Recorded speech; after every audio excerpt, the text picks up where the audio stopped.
Grazie, onorevole Scottà. La parola onorevole Morkiuneit. Ačiū pirmininkė, balsavau už šitą pranešimą ir šiame kontekste norėčiau pasidžiaugti Baltijos jūros strategijos sėkme, kurios idėja prieš keletą metų būtent gimė šitame Europos parlamente ir kuri nepaisant 3 ne sugebėjo pateisinti lūkesčius. Ir šiandieną ši strategija yra vienas iš tų pavyzdžių, kaip galima makro regioninėje plotmėje sėkmingai bendradarbiauti. Tokių strategijų sėkmė pagrįsta pirmiausiai pačių subjektų iniciatyva, poreikių glaudžiau bendradarbiauti su suinteresuotų ES šalių tarpe. Pagrindinis bendras tikslas tai yra didinti ES saugimą ir konkurencingumą, gilinti vidinę ES rinką.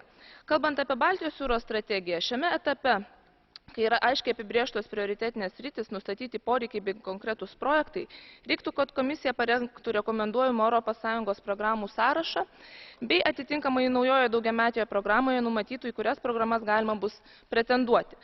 Manau, kad ES koordinatoriai makroregioniniams strategijoms būtų naudingas, konsoliduojantis, koordinaciją ir matomumą užtikrinantis veiksnys.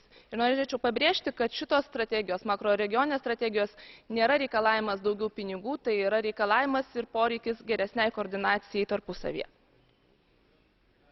Passiamo ora alle dichiarazioni di voto sul rapporto dell'onorevole Serracchiani. La parola all'onorevole Ugias, che non c'è. Fidanza? C'è. Grazie Presidente. Con l'accordo raggiunto con il Consiglio sono stati ottenuti miglioramenti significativi. Penso all'istituzione di regolatori